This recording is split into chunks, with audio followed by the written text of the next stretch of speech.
What's up, sports fans? And welcome to another edition of the Breath of Fresh Air webcast on YouTube. I am Charles Taylor, and I got Patrick Brackett back with me. Say what's up, Patrick. In the flesh, man, in the flesh. Well, Patrick, we have a lot to get to on this show, so let's just get right to it, man. So let's start with these quarterback injuries. And I guess we can go with the Dallas Cowboys. Of course, they lost Tony Romo for, I guess they're saying 6 to 10 weeks with a broken bone in his back. Now, crazy thing about this, in the game against the Seattle Seahawks, of course, he got injured on the third play of the game. He thought he was okay. He was actually trying to go back into the game, but the coach, Jason Garrett, wouldn't let him go back in. Everybody said he looked like he was fine. Romo said he was fine. Jerry Jones said he was fine. And then all of a sudden, this MRI came back and he has a broken bone in his back. So I guess the question now, seeing how it's going to be Dak Prescott, the rookie out of Mississippi State, who's going to be starting for at least the first part of the season. What is your outlook for the Cowboys? And is it time for Tony Romo to seriously think about retiring? What are your thoughts on those things? First of all, Tony Romo got to retire. I mean, it is plain and simple, man. I mean, look, collarbones, leg injuries. Now he's got a broken back. I mean, at some point, dude, you got to look at your life and say, you know what? I'd really like to pick up my kids, or I like to pick up my grandkids when I'm older. I ain't doing this paralyzed. I mean, dude, this is getting close to the next injury is him being paralyzed. And chances are, when you hit the back, man, that's a neck down.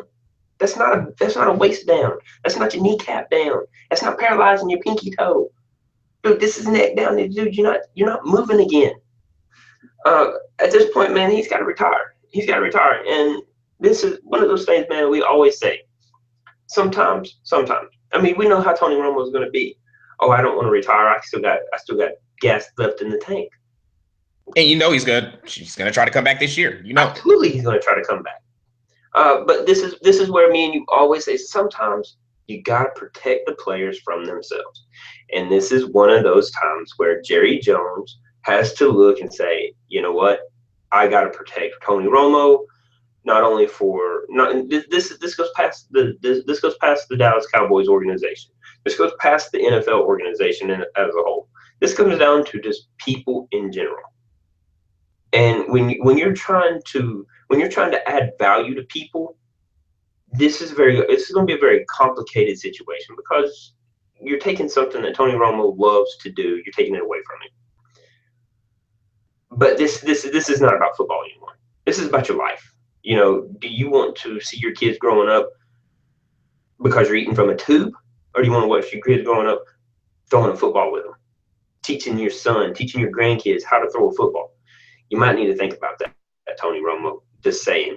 But then on top of that, you have to look at the head office of the Cowboys. I mean, I know it's just one person, Jerry Jones, but still, he's got to make a decision. You know, he's got to pull Tony Romo in. You can't go out on that field anymore. You're not stepping out on a Dallas Cowboy field anymore. It's plain and simple, man. He's got to retire. Yeah, I mean, he's 36 years old, and in football years, he's getting up there. So all the hits that he's taken, and you add on all the surgeries. This is his third major injury in less than a year. He broke his collarbone twice, and now this. Yeah, I mean, I'm kind of with you, Patrick. Now, you know, this is going to be a difficult conversation to have, because the hardest conversation to have is a conversation where a person thinks he has something left in the tank. He or she thinks they have something left in the tank, can still give a lot of good playing, but the body just taking just a pounding, man. And again, these are catastrophic injuries. These aren't nagging injuries. These aren't minor injuries that are happening. These are catastrophic broken bone injuries. Yep. So, yeah, I mean, I I would definitely consider retirement if I'm Tony Romo too. I know he's going to sit there and try to battle in there, but it's just not looking good, man. I mean, you hate to say this, but it almost looks like he's fragile now. You hate to say it, but it looks like he's. I mean, he just any hard hit, man. It looks like it's just gonna do some damage. Mm-hmm. Unfortunately, So this man ain't even gonna be able to pick up this man ain't even gonna be able to pick up another sport. Maybe golf. Pick up golf. But then again, you gotta have a strong back for that. So I don't know. He might injure himself in that too. I know, right? I mean, shoot, you see Tiger Woods right now. My man hadn't played in a year because of back injury. So you just gotta know. Well, Patrick, with Tony Romo gone, what is your outlook for the Cowboys? Considering, all right, we know Dak Prescott is going to be the starter. He'll probably be starting for, it looks like at least the first 5 or 6 games. And then I guess we'll see what happens if Tony Romo is able to come back. But what is your outlook for the Cowboys after knowing Romo has gone down? Well, I mean, honestly, looking at that division up and down, I mean, they can still win it, right? I mean, dude, it's like this, man. You said this before. You've said this many times. Dallas Cowboys is a 4-12 team without Tony Romo. They have the ability to be a 12-4 with Tony Romo. Granted, him having the right backfield and the right wide receiving core. And the right coaching. But this division nothing changes. This division, nothing changes in the way of what wins this division. A team that is 8-8 will win this division. And it's just plain and simple, man. I mean, 8-8 wins the division. I mean, and I got the Giants winning it. I actually had the Giants winning this division even before the injury of Tony Romo. Not to mean this in a bad way, because I don't want Tony Romo to get hurt. Not like that. I mean, you know what I'm saying? But I was kind of banking on him getting injured anyway. And that's the reason why I picked the Giants. Now, if he didn't go injured, you know, my bad on me, because I shouldn't have picked it. But I kind of banked on him getting injured anyway. So I had the Giants winning 8-8 with Washington right behind them with maybe a 7-9, 8-8 record right behind them. Wait a minute, Patrick. You're picking the Giants after all the stuff you have said about Eli Manning in the past? Dude, look. He's the best of all the evils in that division, dude. I mean, look, he's not good. Eli's not good. But what other team is good? I mean, Washington could do it, but I'm not really 100% solid on that quarterback situation in Washington. Well, you know Kirk Cousins is going to be there. It's just a matter of, can he live up to what he did in the second half of the season? That's the biggest thing. Now, in the second half of the season, he played very good football. You know he's going to be in there. He signed a franchise tag for almost over $20 million. That shows you where the quarterback play is in the league if Kirk Cousins is going to make $20 million a year. But whatever, that's another conversation. Which will probably come up later in this webcast, honestly.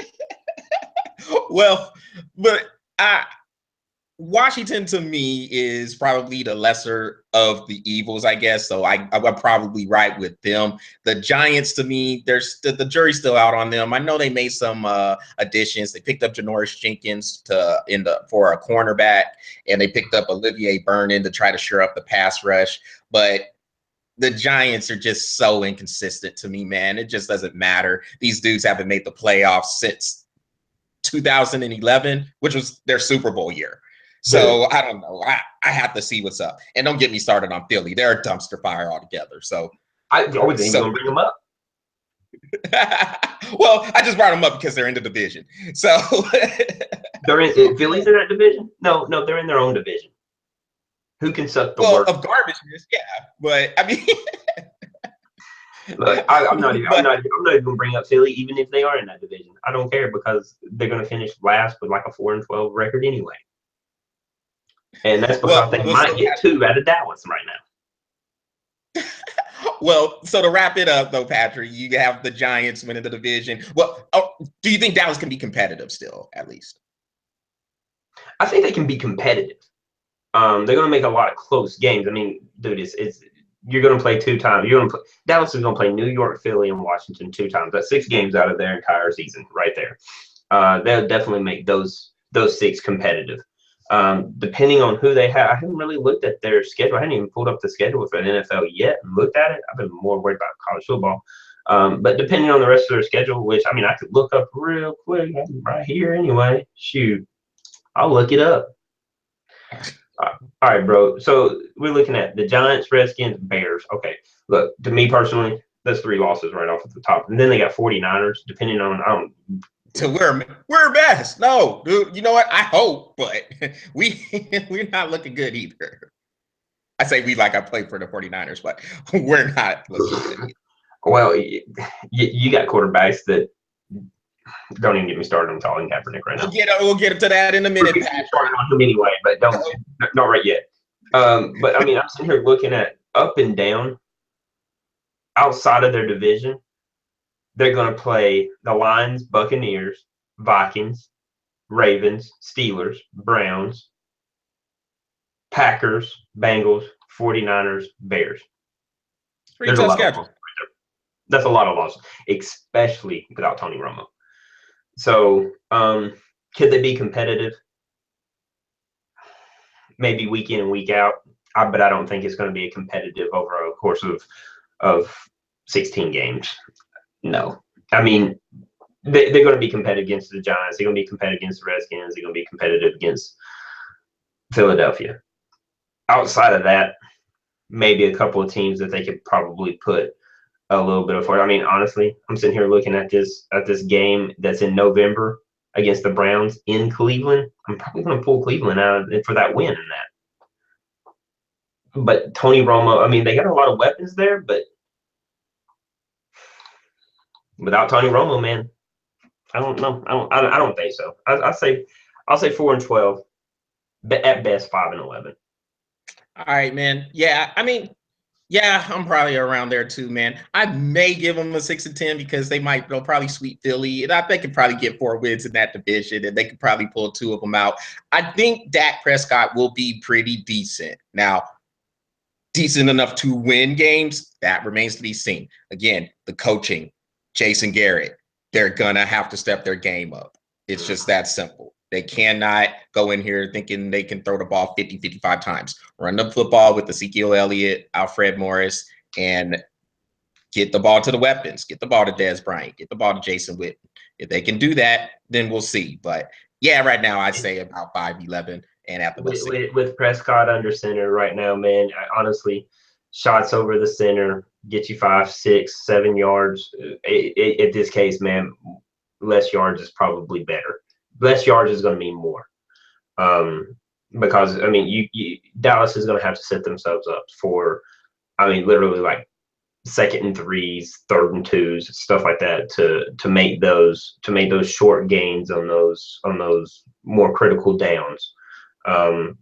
Honestly, with Dallas, you know, a lot of people say your 2nd and 3rds are real critical downs because with Dallas this year, no Tony Romo, first down is going to be huge. They're going to have to get yards on first down for them to move the ball down the field.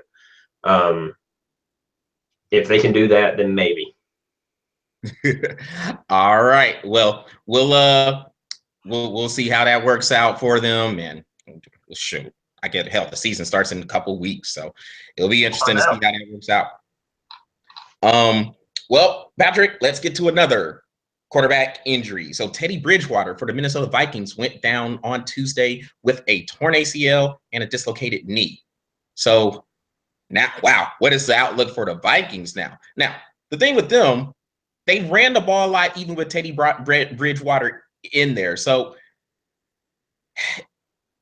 even though it looks like a pretty big loss, is it really a big loss? I mean, we don't want to see him get hurt, obviously.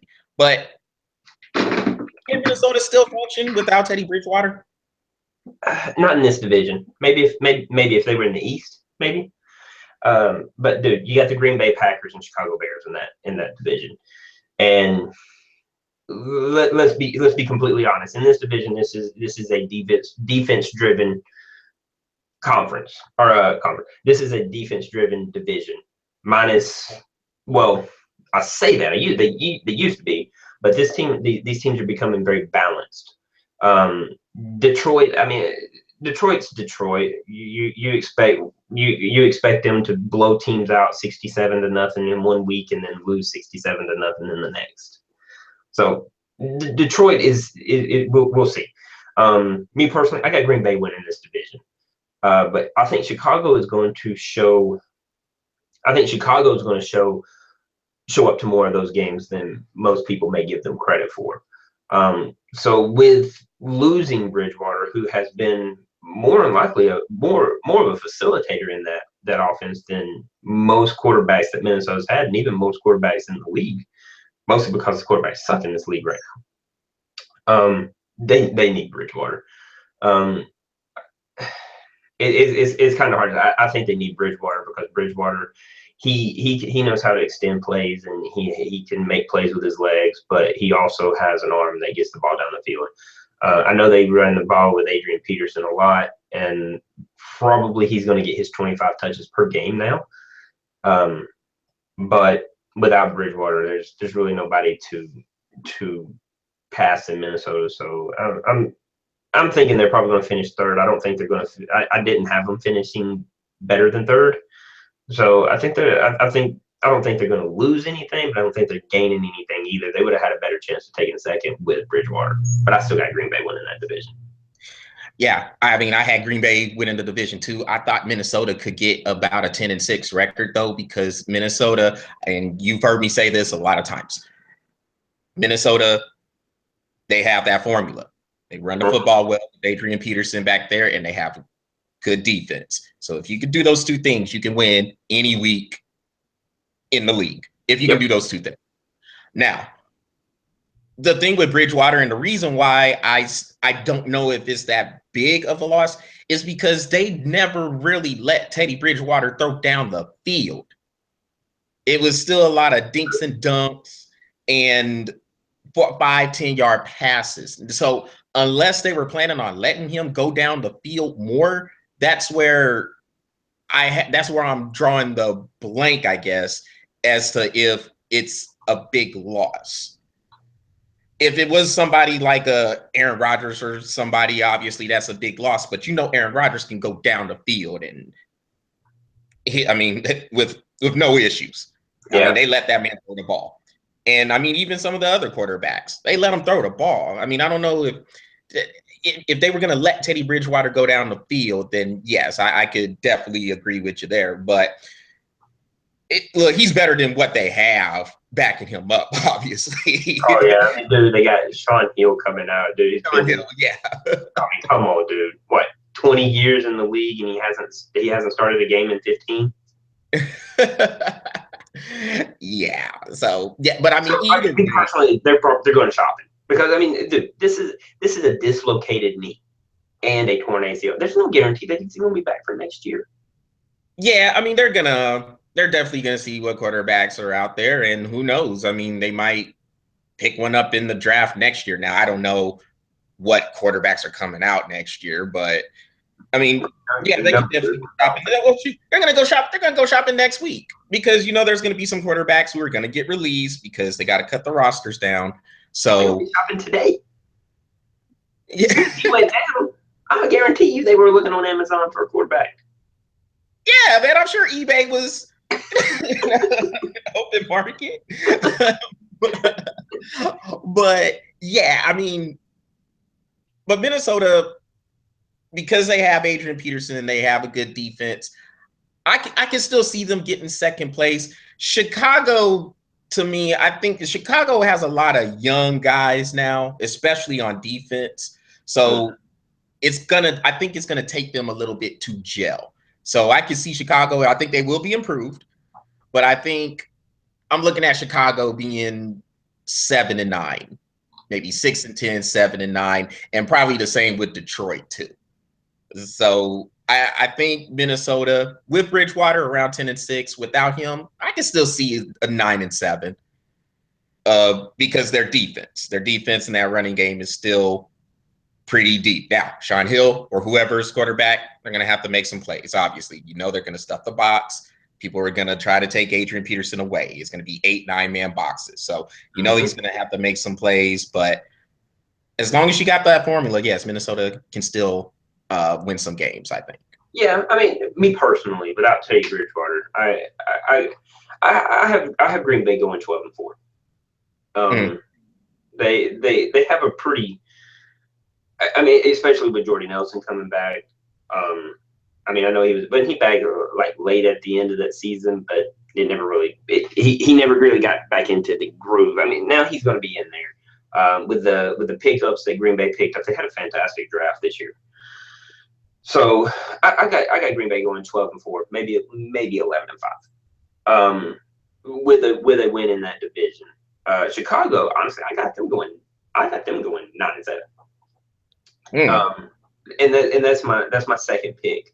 And then I had Minnesota going 8-8.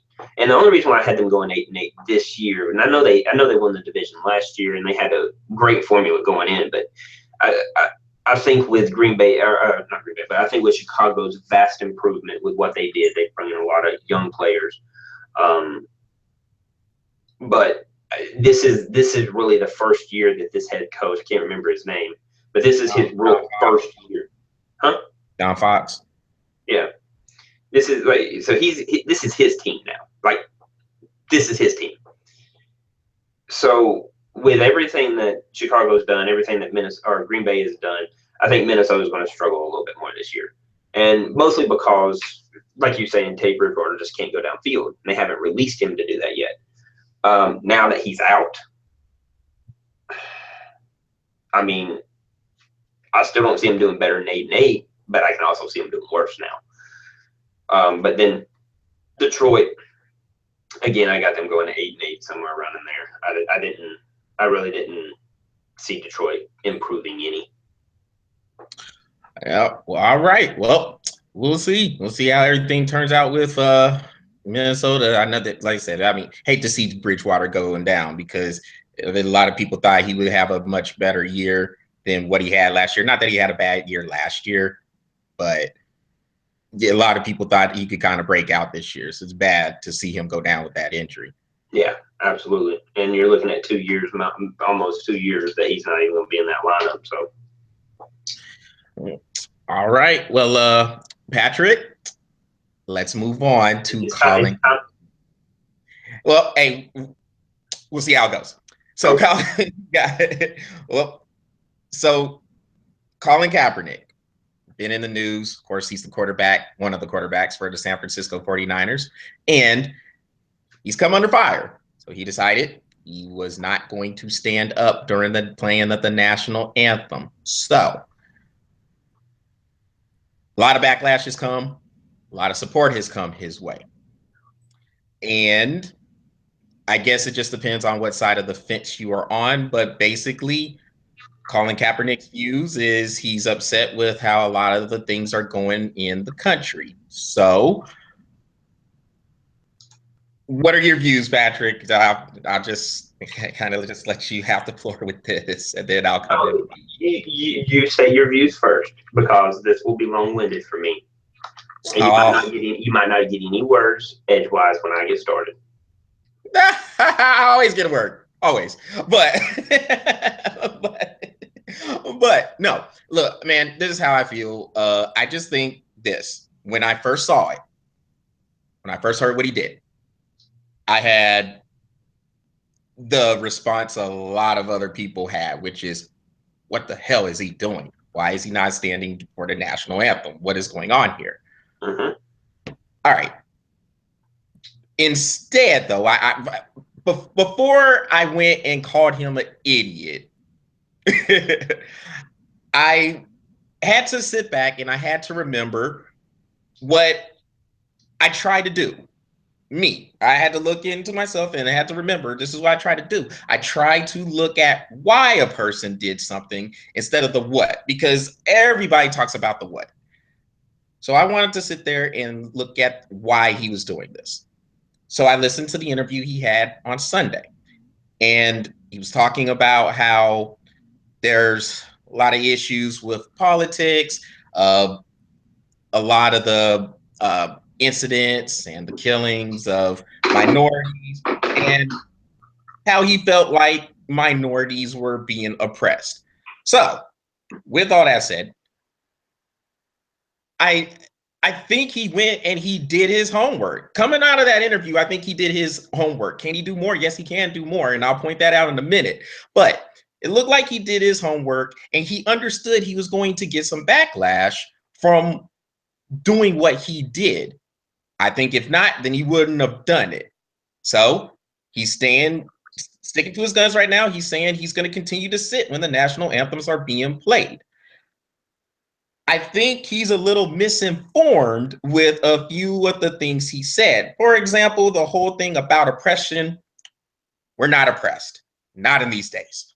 All right. So we are not oppressed these days. There are plenty of opportunities for us to go and do stuff. Are there race issues? Yes, indeed. Do we have a lot of issues that a lot of people in America would rather try to turn a blind eye to? Yes, we do. But we're not oppressed. I wouldn't go that far. It is not the 1960s. We are not in the heart of the civil rights movement. It is not that bad. A lot of things I think we take for granted as Americans anyway.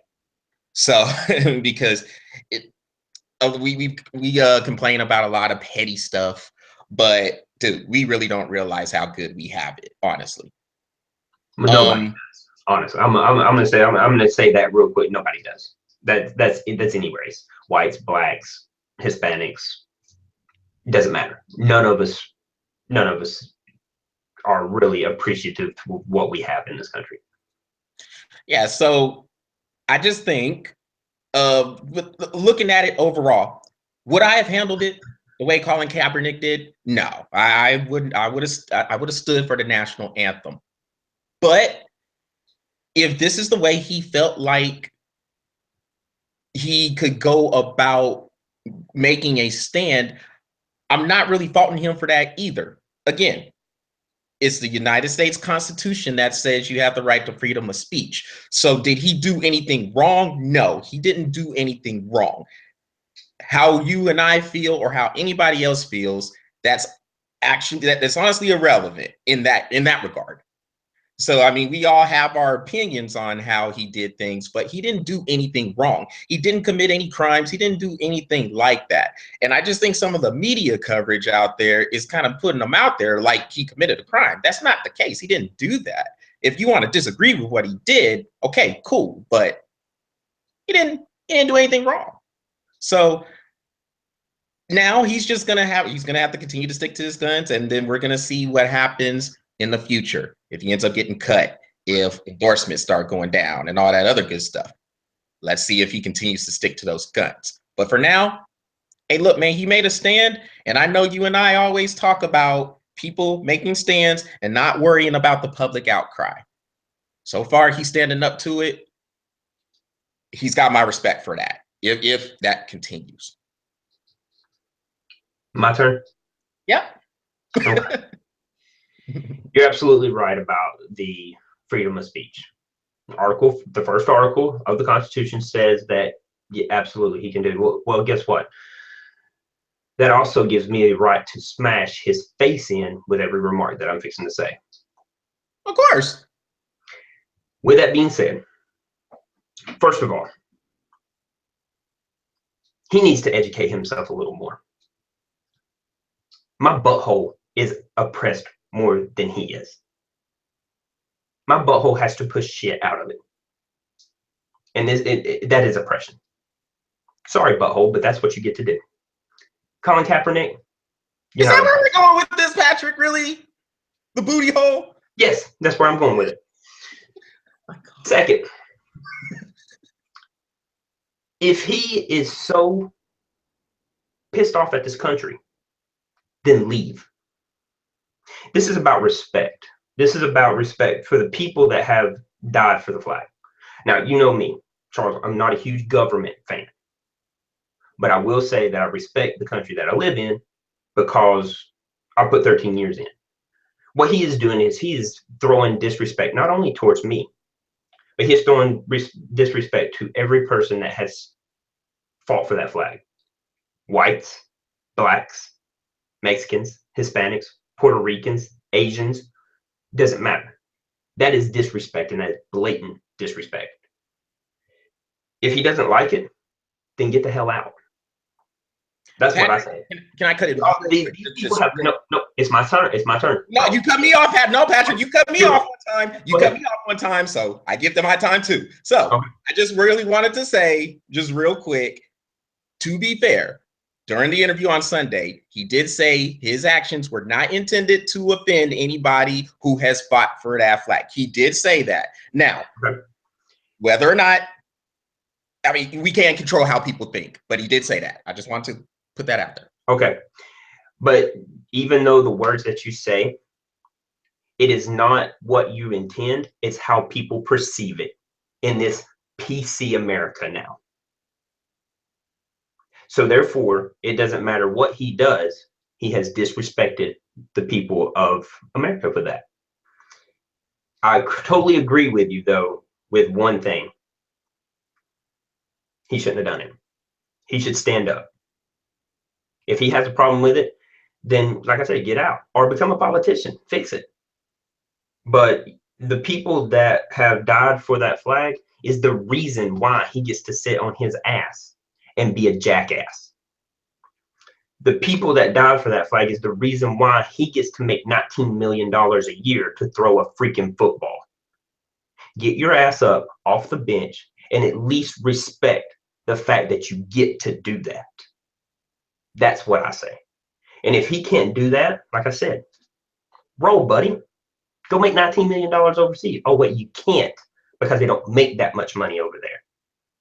Or stop being a jackass, stand up.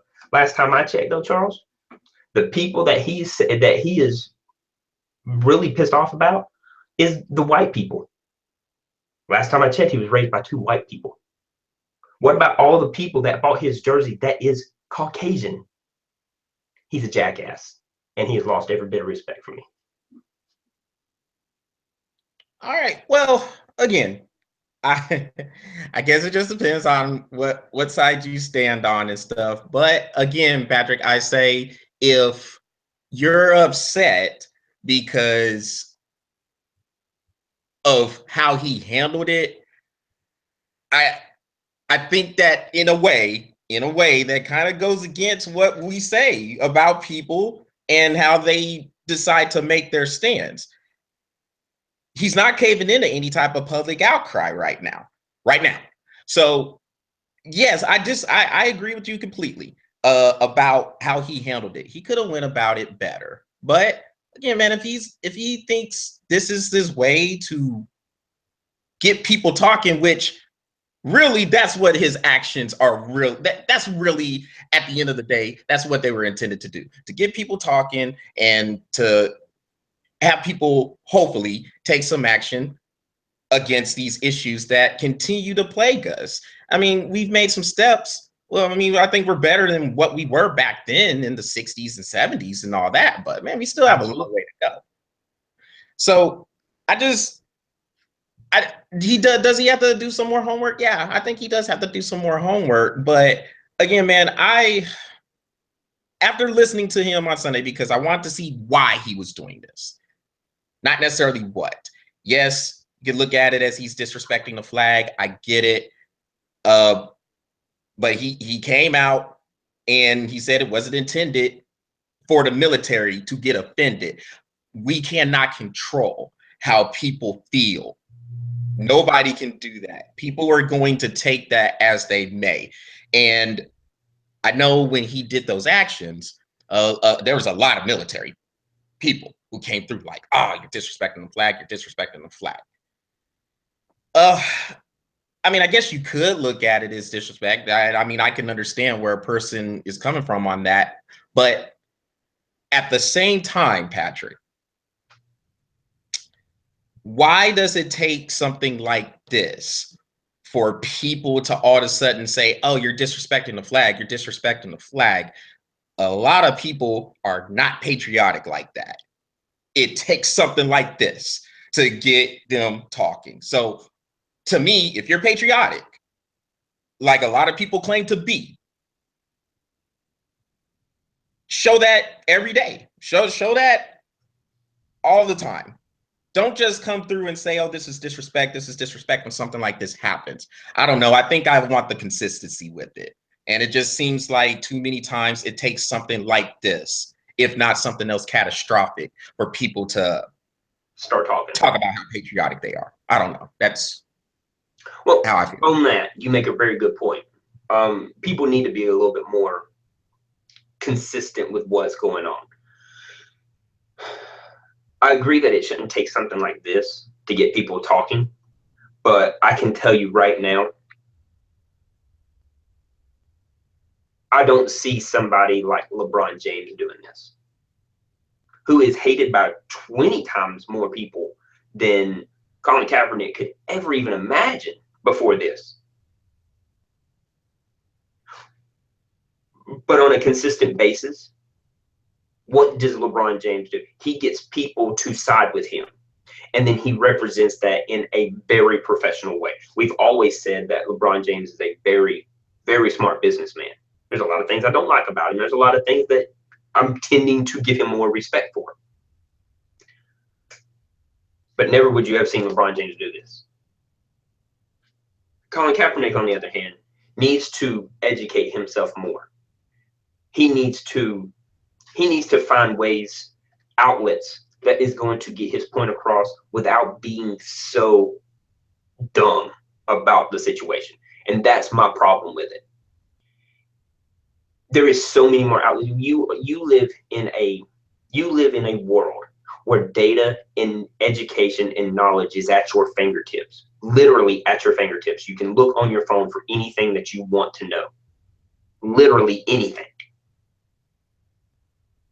Yet he still has not educated himself enough to know that there is many more outlets for that.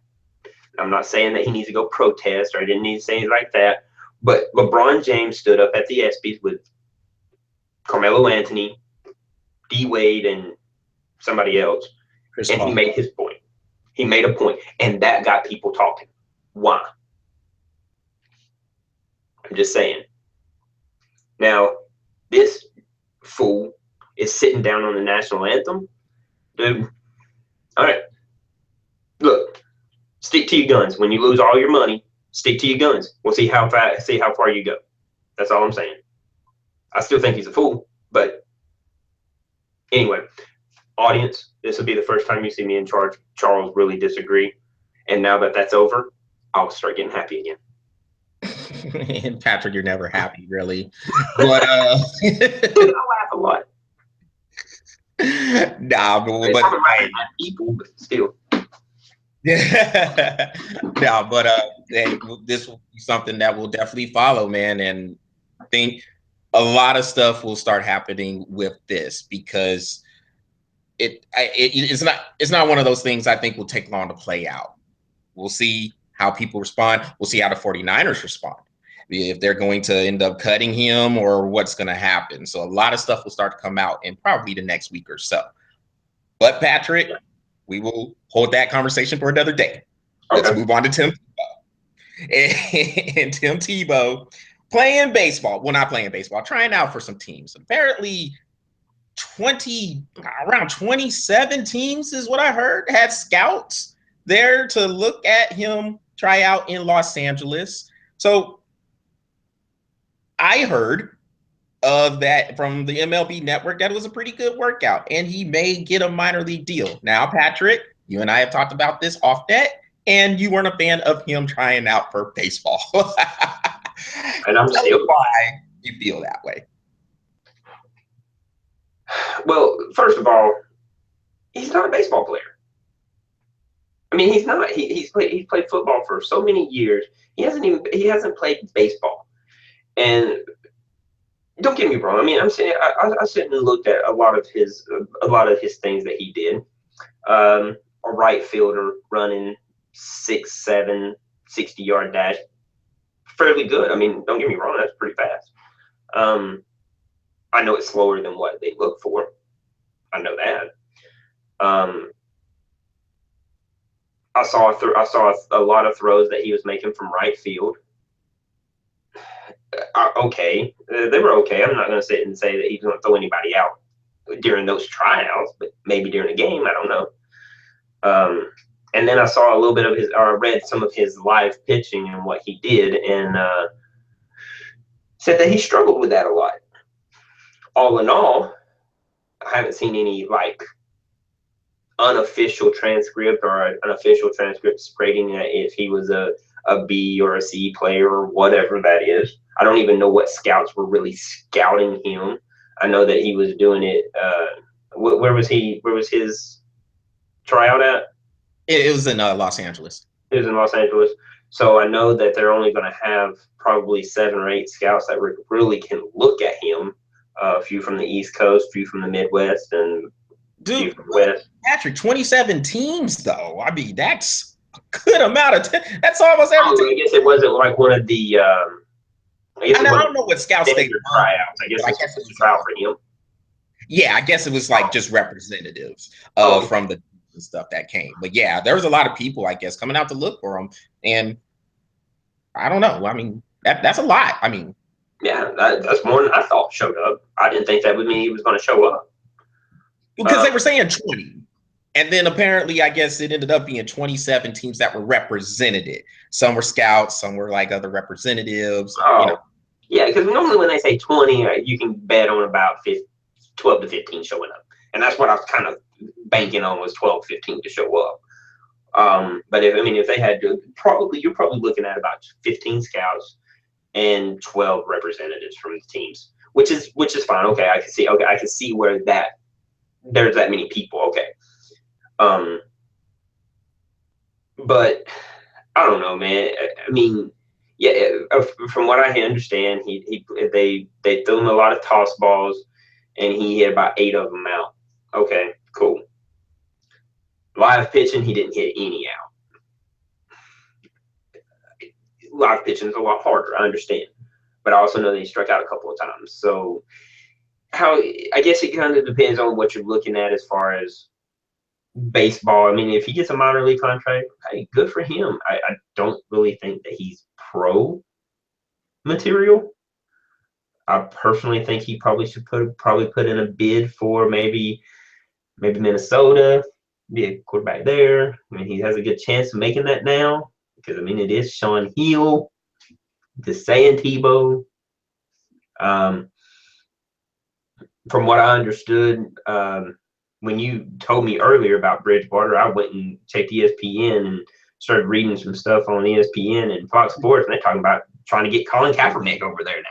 Did you look to see if they were going to give Tebow a look? Yeah, I was looking to see if they were going to give Tebow a chance. But then they were like, yeah, they think Colin Kaepernick's a better fit. And I was like, damn it.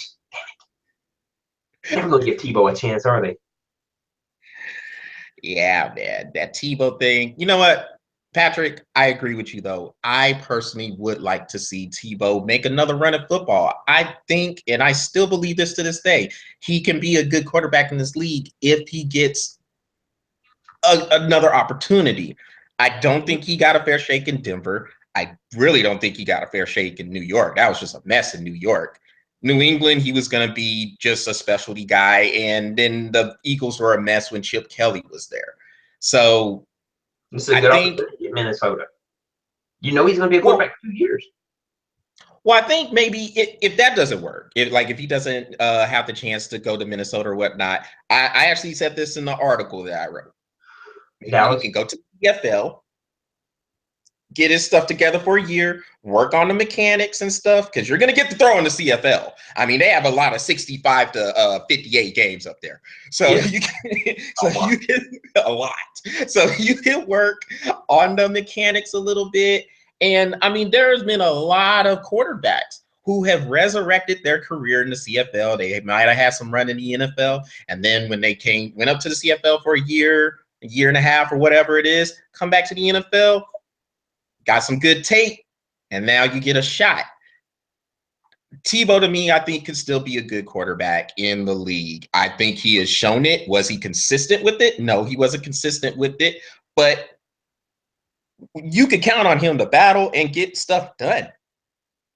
And I don't care what anybody says. When he was there in Denver, they won a division title and they won a playoff game. Against the best defense of that year, which was Pittsburgh. Might I add. Best defense. So I would like to see that too, though, Patrick. I would like to see him make another run at football. To me, the whole baseball thing, I can't help but think this is just kind of a last-ditch effort to stay relevant in the public eye. That's kind of how I felt about it. Now, he might prove us wrong. He might show he can play some baseball and eventually, maybe, just maybe, get into the major leagues, working his way up through the minor league systems. But I couldn't help but think this was just a last-ditch effort to stay in the public eye. Like, nobody's giving him a shot in football, but then he wants to try to do something else. But he's in the public eye. He signed a $4 million a year contract to be in the SEC network. That is a huge network. It is, Patrick, but it's not him competing on the field of play. And I think a lot of people, and I think that's the Tebow. Tebow is just one of those guys. He's always going to have one of those competitive genes to do something on the athletic part of life. 50-yard dashes against each other on set. What? What? I mean, if that's what you got to do to stay competitive, do that. But go try football one more time. This is probably one of those things where watch what happens. Watch what happens. He's going to make a minor league team, and then somebody's going to call him up from the NFL and be like, "Hey, I got a deal for you." And he's going to be like, "Hey," and you know what? If he gets that deal, take it. Yeah. I say go there, make that opportunity, because I see Tebow as a football player, not a baseball player. I get it. He was a all-state high school baseball player back in 2005 or whatever it was. In 2005. Yeah, and hadn't played since. So, yeah, man, if he gets another shot at football, I'd like to see him get that and actually do something with it. Me too.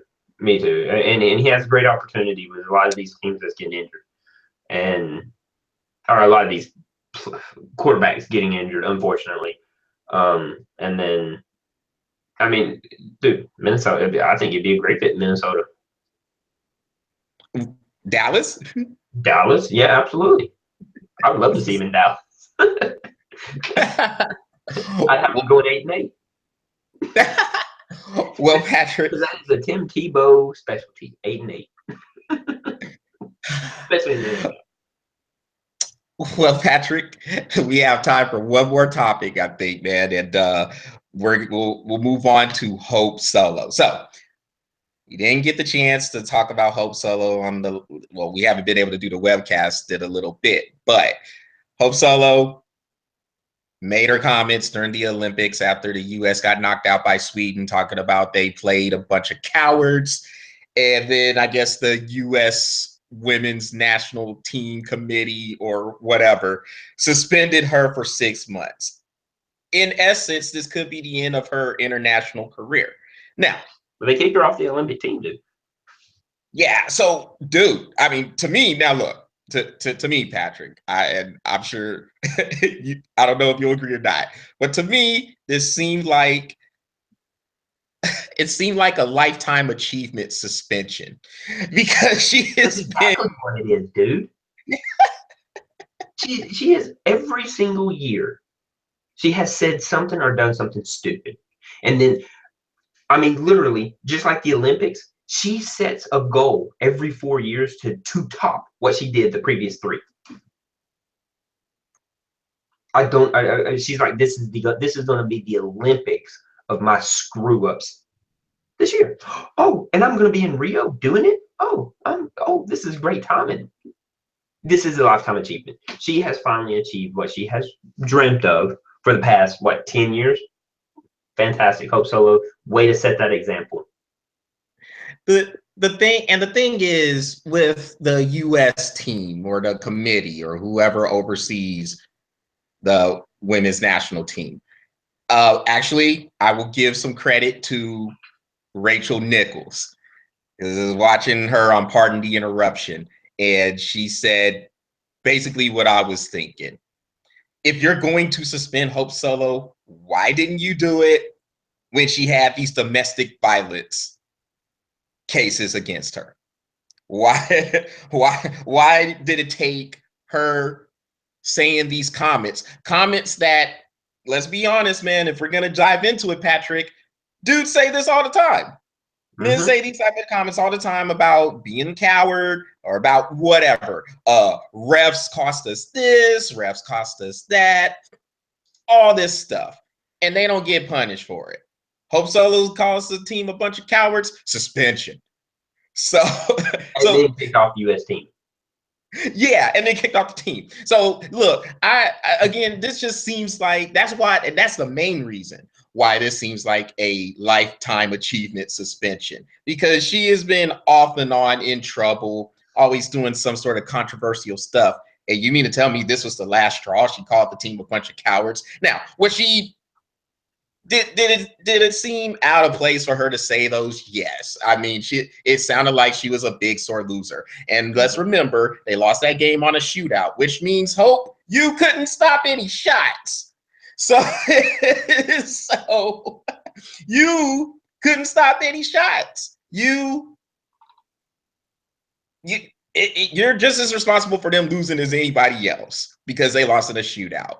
So how about pointing the finger in the mirror? Because, hey, you obviously didn't do what you were supposed to do. So when you lose, don't try to call Sweden a bunch of cowards. I agree. I mean, but this is the thing with Hope Solo. Over the course of the years, there was a guy that I was in the military with. I'm not gonna say any names or anything like that, but he was just a complete and utter idiot. I'm call it what it is. He's an idiot. He caused a lot of chaos. He caused a lot of this. He caused a lot of that. But I always said, my personal opinion about the guy, he was always smart enough to stay in. Always. Hope Solo was the same way. She was smart enough to keep it going. But at some point, people have enough. At some point, there's enough in the military. You got paperwork. At some point, there's enough paperwork that can legitimately state your facts.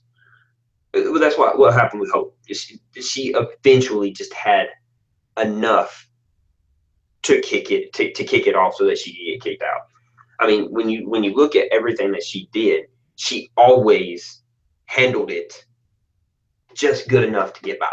You know what I mean? With the whole domestic violence and the interviews that she had and the way she apologized and some of the scenes that you saw, she was crying and she did all this just good enough to get by. Well, at some point, which now you're starting to insult international people on grounds that really can't be justified. I mean, now she's just dumb. You can't do that.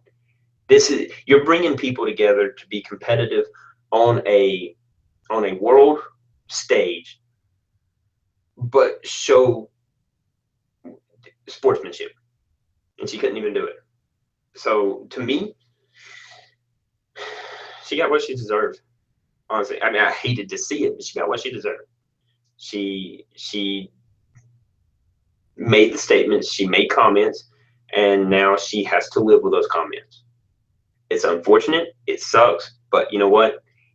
Again, just like with the Colin Kaepernick thing, you should have educated yourself enough to know what you're doing, and that was just plain stupid. Well, now, I mean, I don't know, man. I mean, I guess the career is pretty much done now, right? I mean, she's what? She's our age, isn't she? About 34? 32, I think. She's 32. But she's only suspended for 6 months. She should still play. She can still play with the professional team that she can play. She just can't play for an Olympic team anymore. She's done with the Olympics. But she's only suspended from soccer for 6 months. So therefore, whoever she played with, I can't remember who she played with. It's the Seattle Rings or something like that. The Seattle Rings. Okay, so she's been with them for a while. I thought she got traded. But yeah, once that 6 months is up, she can start playing with the Seattle Rings again. And I think is the women's, what is this? August, September, October.